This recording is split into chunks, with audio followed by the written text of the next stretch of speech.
Pipila ka mga barangay sa Malita, Davao Occidental ang plano mag-lockdown human natala ang unang positibong kaso sa COVID-19 sa probinsya.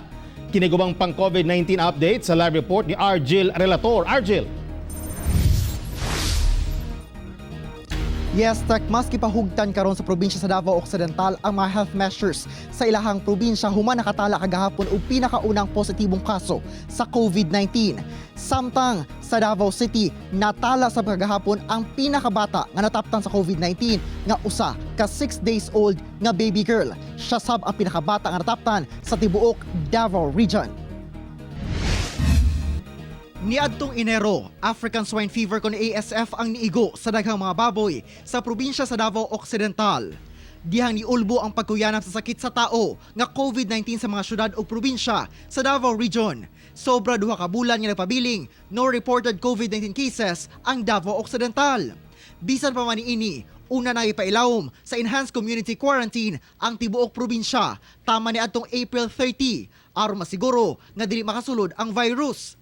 Apan kagahapon, nigula ang resulta nga nagpositibo ang usang 65 years old nga babaeng PWD nga taga Malita, kinsa namatay na sab. Ginasuta pa karon sa mga health authorities kung kan kinsa ug asa niini nakuha ang maong virus. Sanglit wala kini sintomas nga sama sa nataptan sa COVID-19 ug wala say travel history. Gawas lang nga duna kini hypertension ug sakit sa kasing-kasing. Akong gi-instructionan ang mga doctors. So karon jail na sila dito karon kay mag-massive testing sila sa tanang tao dito sa barangay. Para may balanday na mo ang gravity kung naabag yun. Naka-lockdown na ang barangay kung asa nagpuyo ang pasyente ug parayong ginasubay ang tanang direct contact niini. Ang mga barangay, ang mga barangay captain naman ang naghangyo jail nga mag-lockdown silang mga barangay. So dili posible og dili taga barangay nila. Kagahapon, natala ang 12 ka mabagong kaso sa Davao Region, lakip na ang taga Davao Occidental. Ang 11 niini gikan sa Davao City, 3 sa Bunawan District, 3 sa Talomo District, 4 sa Agdao ug usa sa District B. Sa maong ihap, nahilakip ang pinakabata nga kaso nga usa ka 6 days old nga baby girl nga taga Bunawan.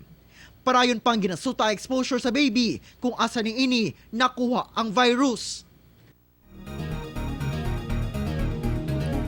Tech update sa kaso sa COVID-19 sa tibuok nasod giabot na sa 10,004 confirmed cases ang natala karong adlaw, human nakatala og 320 new cases, 21 ka bag-ong mga natalang namatay ug 98 ka mga new recoveries. Tech. Okay, daghang salamat Argil Relator.